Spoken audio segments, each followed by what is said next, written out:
Boa tarde, pessoal. Sejam bem-vindos ao nosso webinar hoje. É um prazer estar aqui com vocês. Meu nome é Rafael Lacas Ruiz. Eu tenho mais de 20 anos de experiência no cultivo protegido. Fui produtor rural no Brasil durante 7 anos e aqui na América do Norte, no Canadá, eu produzi tomates. Aqui fui gerente de produção numa estufa de alta tecnologia com 50 acres ou 20 hectares. Então, hoje eu estou aqui para compartilhar um pouco da minha experiência para vocês. Vamos falar um pouco sobre a genética no cultivo protegido. E eu quero agradecer aqui à turma da Bayer, da Seminis, da Casa Bugre, pela oportunidade de estar aqui com vocês e poder compartilhar o que a gente tem de experiência aqui. Vamos lá? Vamos então hoje falar um pouco sobre o cultivo protegido, sistemas de cultivo protegido e um pouco da padronização. Isso vai ser uma pincelada rápida. Qual que é o tema principal hoje? Vamos falar mais sobre a genética, obtenção de novos híbridos, né, e a genética aliada ao cultivo protegido como uma ferramenta para melhorar, para otimizar e ter melhores resultados. E também um pouco mais sobre o futuro, do que está acontecendo no cultivo protegido a nível mundial. Tá bom? Então vamos lá. Só para dar uma recapitulada, né? Por que do cultivo protegido? O cultivo protegido, ele traz mais controle, melhor controle da sua produção. Vai te trazer, com as ferramentas disponíveis, né, potencialmente, melhor produtividade, né? Você pode aumentar o ciclo da produção, você vai ter proteção com a chuva, você vai ter uma série de benefícios. Você tem melhor qualidade do seu produto, você pode ter economia de insumos, né, reaproveitar muitas coisas, como, por exemplo, os fertilizantes, você economiza, né, com adição de insumos, né? E também você tem potencialmente menos pragas, se você adicionar telados, que vão diminuir a entrada de lagartas, por exemplo, né? Ou doenças, quando o seu cultivo está protegido da chuva, ou você tem tubulação de água quente para esquentar a estufa e fazer a convecção e diminuir a pressão de fungos, né? Outra coisa interessante é a continuidade, né? Nas estações, que, por exemplo, está muito frio, você pode começar quando ainda está muito frio, você pode estender o seu ciclo produtivo. E, por fim, você pode diferenciar no mercado. Claro, devem ter mais outras melhoras e benefícios que o cultivo protegido oferece, mas esses são os que eu posso trazer para você aqui hoje. E, claro, vamos lá. Sistema de cultivo protegido, né? Podemos ter uma cobertura de tela, um plástico para proteger da chuva, um sombreamento. Isso é um cultivo protegido mais simples, né? Um túnel. Você pode também ter um sistema de cultivo protegido com uma estrutura mais estruturada, né? Mais elaborada. Pode ser de metal, pode também não ser de metal, né? Uma lateral móvel. Você pode ter um sistema de aquecimento ou um sistema de irrigação semi-automatizado. E também você pode ter um sistema mais complexo, né? Uma estrutura de metal com atuadores mecânicos, de abertura zenital, né? No telhado, injeção de CO2, sistema de aquecimento, tudo controlado por computador. Isso que eu acabei de falar, por exemplo, injeção de CO2, abertura zenital, sistema de aquecimento, tudo controlado por computador. Na Europa e aqui na América do Norte, onde eu estou localizado, a gente considera isso como estufa de alta tecnologia. Isso não exclui o sistema orgânico, muito pelo contrário. Eu conheço sistemas orgânicos aqui que têm injeção de CO2, computador controlado da estufa, tudinho. Igual uma estufa de hidroponia, que é a mais comum, o sistema mais comum convencional. A gente chama isso de alta tecnologia. Claro, existem variações de alta tecnologia. Você pode ter no seu país adaptado modelos, por exemplo, né? Conheci a Seicor no México. Eles têm um modelo muito interessante de estufas modulares, como também muito no Brasil. Se você tem uma área muito grande de estufa, a tendência é esquentar. Se você tem sistemas modulares menores, com espaço entre as estufas, você permite a entrada e saída do ar. Você permite também secar, se o clima de fora for seco, vai secar mais dentro da estufa. Você também. Isso é uma tecnologia que pode ser considerada alta, né? Cada um vai puxar um pouco de sardinha para o seu lado, mas de maneira geral, aqui no hemisfério norte, muito se fala em alta tecnologia desse modelo. Vamos lá, vamos continuando aqui. Então, vamos dar um pouquinho de histórico aqui um pouquinho de perspectiva, né? Sobre tecnificação e a genética junto com isso, né? Aqui um exemplo que eu vou dar para vocês, é um exemplo que eu escutei dos produtores. Eu mudei para cá mais ou menos há 18 anos atrás. E eles me contavam, Rafael, cultivo aqui a gente fazia na estufa já, né? Década de 80, no começo e tal, a gente fazia mais ou menos 30 quilos por metro quadrado de tomate, né, por ano. Então, provavelmente os ciclos eram mais curtos, provavelmente não tinha injeção de CO2 e era no solo. Aí, quando eles adicionaram o substrato, né, mais ou menos aumentou 50% aí. Por quê? Porque você já está colocando aí o nutriente direto na boca da planta. Na quantidade certa, você renova o substrato no virado do ano, então eles já aumentaram uma grande parte. Aí entra a genética na parte de enxertia, né? Os, os cavalos, não? Os porta-enxertos, né? Você tem o Maxi-Forte, o Multi-Forte, você tem o Beaufort, esses são os mais usados, e tem o 141 também, esses são os mais usados. Então, com a introdução da enxertia, já usando CO2, com mais tecnificação, né? E variedades também, que sejam mais adaptadas, a gente já começa a ter 50 quilos por metro quadrado. Estou falando de tomate grande, não estou falando de tomatinho de 50, de 10 gramas, nem de 30 gramas, né? Depois, um outro salto na diferenciação e melhora, né? Com novos híbridos adaptados, né? Hoje em dia a gente tem híbridos que são mais vegetativos, mais generativos, outros com mais vigor, menos vigor, com estufas mais altas, com mais tecnologia, CO2 e tal, já se fala em 55, 70 quilos por metro quadrado. E por último, agora estamos entrando com mais e mais estufas de vidro, né, com luz artificial, alta tecnologia associada a tudo isso, esse pacote, né? Chega-se aqui na América do Norte a 85 quilos, ou na Holanda, 100 quilos.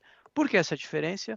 Well, na Europa, né, na Holanda, por exemplo, o clima é mais ameno. Aqui na América do Norte, parte central, né, planície central, é um clima continental. Então, a umidade e a temperatura são mais extremas. Isso nos limita, né? Mas possivelmente vamos chegar na casa dos 90 quilos por metro quadrado, né? Em questão de 12 meses de produção. Então, o que a gente está falando aqui? Estamos falando em aumento de produção sem aumentar a área cultivada, graças à tecnificação, sistema protegido, junto com a genética. Os dois andam juntos, né? Melhores variedades e melhores sistemas, né, de produção, tá bom? E o que está acontecendo a nível global? Vamos lá. A nível global, tem se observado um investimento maciço nesses países aí que eu achurei. Claro, deve haver mais países que eu não estou a par, né? E eu excluí o Brasil porque eu estou falando um pouco agora de investimento de alta tecnologia. Com certeza o Brasil está crescendo coisa de 20% ao ano em questão de estufas, quer sejam de tecnologia média ou alta. Creio que a maioria aí seja de tecnologia média. Porém, tem estufas no Brasil de tecnologia alta, que é aquela combinação CO2, computador, né, e o aquecimento. Vamos lá. Essa indústria está crescendo tanto, né, que está demandando por profissionais qualificados, e são oportunidades. Então, e a genética é fundamental nisso, porque a gente precisa ter variedades adaptadas a esses climas, localizações diferentes, né? Localidades diferentes, Espanha, Canadá, Nova Zelândia e tal, e atender a padronização de especificação. Por que eu estou falando de padronização? Porque a padronização, esses países, um vende para o outro, tem que estar falando a mesma língua, né? Hoje em dia, globalização é número 1, padronização e exportação, né? Estamos falando de negócios, por vezes o preço está muito bom no Canadá, o pessoal da Europa está exportando aqui, ou vice-versa, né? Tem na Califórnia, às vezes, mandando produtos para o Japão. Então, vamos falar um pouco de padronização, ou para dar uma ideia do que se fala aqui, né? Sobre os tomates, segmentos de tomates, né? De acordo com o tamanho, com a forma, né? O que mais se fala aqui? Tem o tomate tipo caqui. No inglês eles falam beefsteak. Né? É um tomate de 200 a 300 gramas. Né? A colheita é individual. E esse tomate, estamos inovando, né, na De Ruyter, né, com subsegmentações. Né? Agora, conseguimos melhorar na genética, alta produtividade, mais e mais, sempre adicionando produtividade, e agora entramos com outro subsegmento de sabor intensificado. Isso é tudo a genética trazendo inovação, né, dentro desse segmento. Olha que cor bonita aí. Esse tomate aí, de 300 gramas, está na foto aí, o tomate cortado. Olha que cor bonita que ele tem dentro e fora, né? O que acontece, né? Conseguimos colocar melhor sabor, melhor apresentação, com essa cor mais acentuada, né? E o Brix mais alto. Por exemplo, à esquerda aí temos uma variedade chamada, na época, Experimental 5013, hoje já tem um nome, Inspired ou Inspirado, né? Essa variedade, você pode reparar que o melhorista genético adicionou um gene que confere a cor mais escura, né? Ou GC, e tem tamanho mais licopeno. E, fora isso, se você reparar aí à direita, na foto da direita, está 5013 e o toureiro. Eu medi o Brix, essa amostra aí a gente pegou na Holanda, né? Foi uma visita que a gente fez. O Brix foi 4,8 dessa variedade, enquanto que o Brix do toureiro, que é um beefsteak normal, de alta produção, né? 3,3. Então a diferença aí de mais de 1,0 é fenomenal. Um tomate maior, com mais Brix e mais sabor. Outro é o tomate cereja. Olha lá, DRC 564. Eu acho que você já conhece essa variedade, ou ama essa variedade. Ela tem um vigor muito bom. Aqui nós produzimos ela, né? Estão vendo aqui na foto à esquerda no alto? Tem dois cachos. O cacho da esquerda é o DRC 564 e o da direita é o DRTC 8539. Mas o que acontece? O DRC 564 é melhor. Essa variedade experimental não foi para frente, apesar da bonitez, né? Da beleza que ela oferece. Então, veja aí, tem um pacote de resistência excelente, né? Tomato Mosaic Virus, Tomato Spot Wilt Virus, né? O Fusarium, a murcha do Fusarium, Verticillium meloidógeno, né? Porém, a gente recomenda, se possível, para ciclos longos, sempre enxertar, por questão de vigor e por ela não ter o pacote de Fusarium Oxysporum radicaceae, que é importante para dar cobertura na doença de raiz, tá bom? Então, fica o recado aí. Enxertia no DRC 564, essa variedade de cereja, ou pode ser que eles chamam de cocktail, não sei, porém, aqui na América do Norte chamamos de cereja, e na Europa também. E vocês devem conhecer essa variedade, é Santa West, né? É uma variedade mais rústica, mas de excelente produção, 40 frutos por penca até, né? Isso é uma variedade da Deruiter, vendida pela Seminis aí no Brasil, muito importante pela durabilidade, né, longa vida, né, e tomate de tamanho um pouco maior, de 15 a 20. Isso deve conferir ele também um pouco de produtividade. Por quê? Porque é um tomate grande e com muitos tomates por penca, no setor, né, de tomate de grape, né? E o Brix aí chegando perto de 8, tá bom? Vamos lá, vamos falar um pouco sobre a genética, né? O que é genética? Ciência e arte juntas. Que bom, né? Uma boa combinação. O melhorista genético ele tem que ser muito criativo para ver como que ele vai poder trabalhar, isolar e mover o pacote genético que ele tem disponível, né? E ele tem que ser químico, tem que ser um artista, tem que conhecer muita ciência, né? Física, química, biologia, matemática, tem que ser craque nisso tudo. E o que são os novos híbridos? São esses materiais melhorados, simplesmente, né, que vão oferecer alguma vantagem sobre os materiais já existentes no mercado. Essa foto aí é o hibridador Thomas, que é o nosso hibridador, está na Holanda. Ele é de Almeria. Vamos lá, como se faz um híbrido? Né? Ele tem duas populações de tomate, né? População A, ou também chamada de linhagem, né? Tem a população B, a população A oferece um tamanho pequeno, a população B oferece um tamanho maior, e ele mistura as duas e aí vai dar o híbrido, né? Chamado F1. Porém, esse híbrido aí, se você reaproveitar a semente dele, você vai ter uma coisa chamada segregação, que é uma coisa interessante, né? Porque quando você mistura o A com B, você vai ter AB, vamos dizer assim. Quando você usar a semente do AB, você vai ter AA, BB e AB. Como mostra a figura aí, vai ter um pouquinho do tomate com a pinta amarela, ou um tomate grande e pequeno. Então, você vai perder a oportunidade de uniformidade. E número um aqui, estufas de alta tecnologia, número um importante para nós é uniformidade. O dia que você perde a uniformidade na sua cultura, é um grande problema, porque se você tem 80% da sua cultura com alto vigor e outros 20% você está com uma doença ou ficou mais fraco, você vai ter que direcionar o seu manejo para os 80%, e aqueles 20% vai cada vez mais e mais se beneficiar menos. Então vamos lá, fabricação de uma nova variedade. Você tem a seleção das linhagens, que são aquelas populações, né? Você faz os cruzamentos, o melhorista genético, né? Aí ele faz análise das sementes e presença dos genes específicos. Se eles estiverem lá, eles vão fazer os primeiros testes internos. Depois de 2 ciclos ou 3 internos, eles vão fazer os testes externos, que é o meu papel na empresa que eu estou fazendo atualmente, né? E depois dos 3 ciclos de testes externos, entra a comercialização. Estamos falando aí de 5 a 10 anos, né, entre o desenvolvimento de uma linhagem até o lançamento de uma variedade. É um bom tempo, é um grande investimento, são muitas ferramentas utilizadas nisso, são muitos anos de investimento, por isso que é uma ferramenta muito importante para você não perder, né? Um investimento grande. Quais são as melhorias desejadas? Né? É o material que oferecer melhor performance, né? Você está querendo melhor, você está querendo melhorar sempre, né? Só que tem 2 compartimentos. Você tem o compartimento agronômico e o compartimento comercial.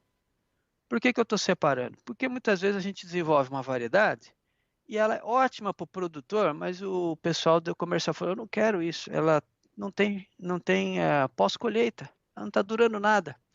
Ou vai falar, eu não gosto dela porque o Brix dela é muito ruim, ou no verão ela dá muito crack, muito rasga muito a pele, né, do tomate.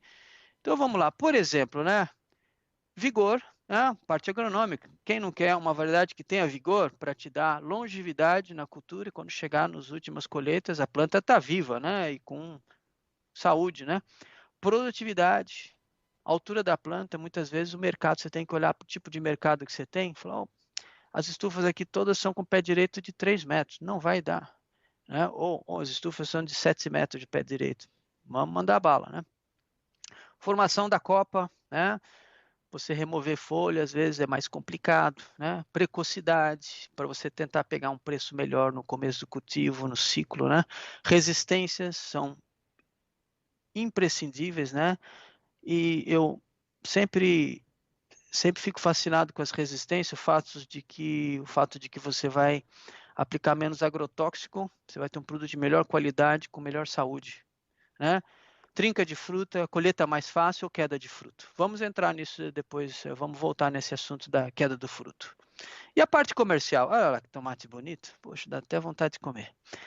Ó, comercial, você tem que ter a cor certa, tem que ter o peso certo, sabor, o Brix, durabilidade no pós-colheita, retenção do fruto. Então, por exemplo, temos variedades que nós não recomendamos para colher em cacho. São bonitas, você pega no cacho e fala, nota 10. Mas você bota na caixa e aí ela vai soltar o tomate em questão de horas. O tomate começa a sair, então não recomendamos. E tem variedades específicas para o cacho. Outras coisas mais, brilho, para vender mais, você come com os olhos também, né? A acidez e a forma. Então, essas são características que você tem que levar em consideração na hora que você está precisando melhorar, né, para atender as necessidades comerciais ou agronômicas, né? Vamos lá. Outras coisas importantes na genética, né? Especificação do produto para atender os atacadistas e os varejistas, né? Como mencionado, aí, tamanho e a forma tem que estar certa. Você quer um tomate de 13 gramas? Você quer um tomate redondo? Você quer um tomate ovalado? Uniformidade, né? Por exemplo, tem certas variedades que no verão elas são mais sensíveis ao calor e elas mudam demais a forma e perdem a uniformidade, né? A constância da forma original que elas têm. Tem que ser variedades firmes, né? Claro, não tão firmes também, porque tem que ter um prazer na hora de comer o produto, tá? Com a firmeza desejada, né? Sabor, né? Todo mundo quer sabor. Sabor é o número 1 hoje em dia aqui no desenvolvimento. Todo mundo quer ter um produto com sabor. Se você comprar um produto e não tem sabor, você não vai comprar de novo, né? Aparência, né? Aparência vem demais. Aparência você come com os olhos, olhando, né? O pós-colheita você precisa ser longevo, né? Para menos perda não só no produtor, mas também como consumidor, né? Outra característica importante é a produção, a podridão do fruto, né? Claro, essa foto aí foi tirada na lateral da estufa, não foi uma boa foto, porém é uma foto que exemplifica a podridão do fruto. Vamos lá. Temos aqui um verão muito forte na planície central e as temperaturas chegam facilmente a 35 graus aqui. Teve anos com 38 graus, com umidade elevada. Haja raiz, haja planta para aguentar, né? Então a gente tem que trabalhar com a densidade, tem que trabalhar com a raiz, aumentar o cálcio, baixar o magnésio, manter, né, o cálcio e o potássio e o magnésio, cada um no seu nível desejado para não competir, né? Entrar mais cálcio. E as variedades são incrivelmente diferenciadas uma das outras, né? Por exemplo, temos a variedade Prunos e Volantes, que são grandes vendedores na Califórnia, na Colômbia Britânica ou na Holanda, mas aqui nós vendemos o Journey, né? O Journey que tem menos incidência, né, de podridão de fruto. E uma coisa interessante, né, na seleção dessas variedades, uma das minhas viagens que eu fiz, o pessoal da Holanda queria descartar o Journey porque ele tinha muito a formação de oxalato de cálcio no fruto. Então, pontinhas amarelos, você vê vários no fruto. E o fruto estava dominado por isso. Eu falei, essa aí que eu quero, porque essa absorve cálcio bem. Vocês podem ficar aí com prunos e volantes. E essa variedade deu muito certo. Agora já estamos desenvolvendo outras aqui. O Journey é para tomate solto, né? Olha lá, porta-enxertos mais vigorosos, né? Então, o Jorginho Hasegawa, né? Ele falou para mim aí que é muito comum, né? E o Mikael também, Misael, o Shin Shongang, né? Shin Shongang, ele tem um pacote de resistência muito bom, mas para a estufa de alta tecnologia, né? Ou para ciclos mais longevos, nós já utilizamos mais o Multiforte, o Maxiforte, ou 141, né? São ciclos prolongados, chegamos aqui a 11 meses entre transplante e a colheita final. Porém, não estou falando ainda da semeadura, né? Que ainda vai demorar mais umas 7 semanas para você fazer enxertia, cortar a cabeça e ter os 2 ramos, e aí está pronto para ser enviada para o produtor, né?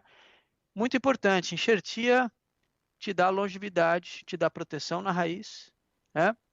E com isso você consegue uma produtividade. Olha lá, queda de frutos. Pois bem, né? Nós temos aqui luminosidade baixa.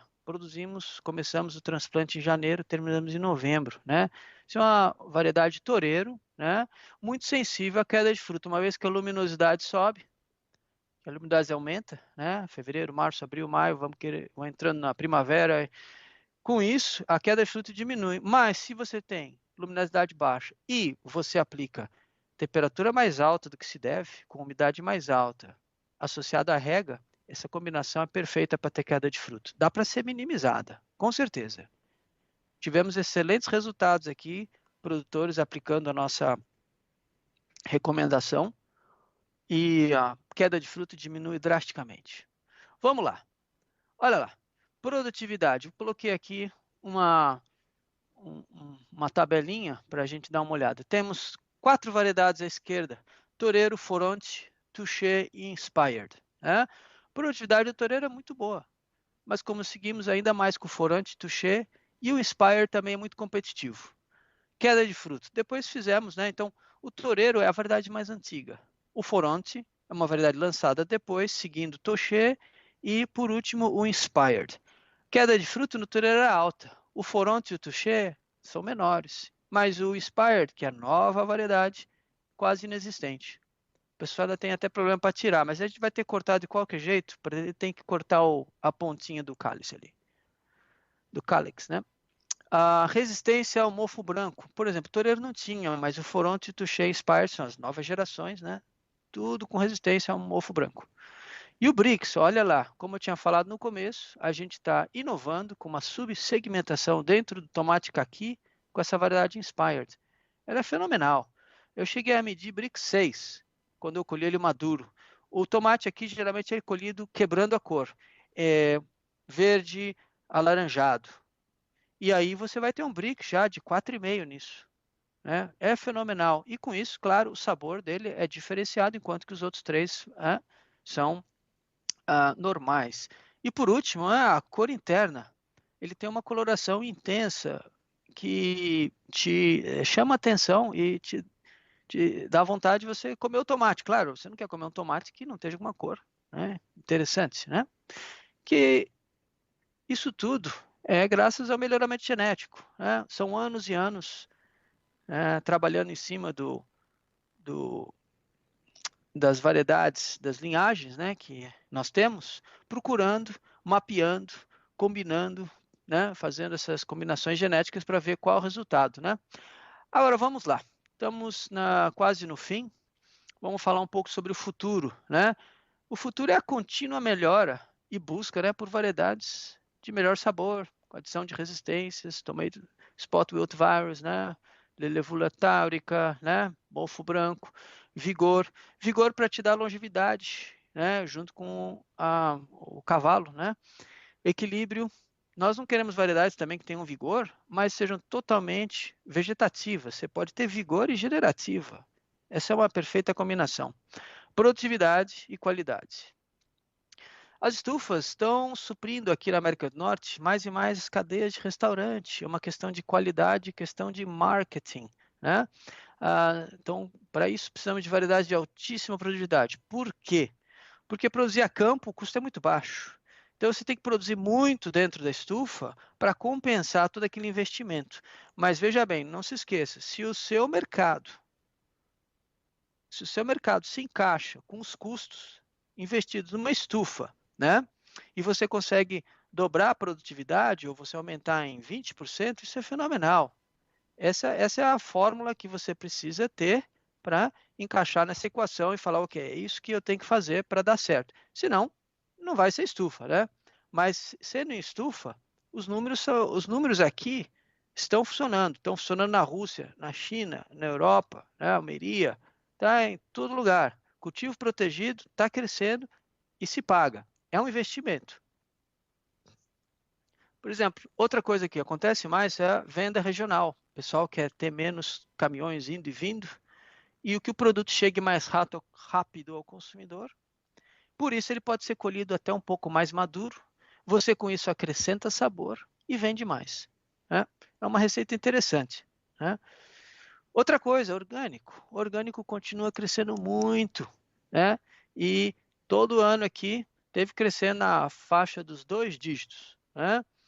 E também a demanda por sementes, né, orgânicas e certificadas, produzidas organicamente e certificadas. Nós, da Deruta, já estamos trabalhando com desenvolvimento de sementes produzidas orgânicas e certificação está por vir em breve. Colheita mecânica robotizada, eu coloquei um link aí, tá? Temos uma variedade que selecionamos, que ela tem um aspecto de planta muito bom, e estamos direcionando isso com colheita robotizada, em associação com outras empresas, né? E por último, né, luz artificial. A luz artificial já está presente, mas agora com avanços da LED, né? Isso daí tá o céu é o limite. Por quê? Porque cada variedade responde diferenciadamente à luz, ao comprimento de onda e ao tempo de exposição. Então, existe uma combinação enorme de possibilidades que você pode colocar em cima e fazer testes. Cada variedade, você pode subir o sabor, diminuir o sabor, dirigir a variedade para mais vegetativa, mais generativa. É muito interessante, tá? Existem outras coisas acontecendo, mas essas foram as que eu escolhi para colocar aqui na apresentação, tá bom? E, por último, para finalizar, só recapitulando, né? Aumento de estufas é uma realidade, né?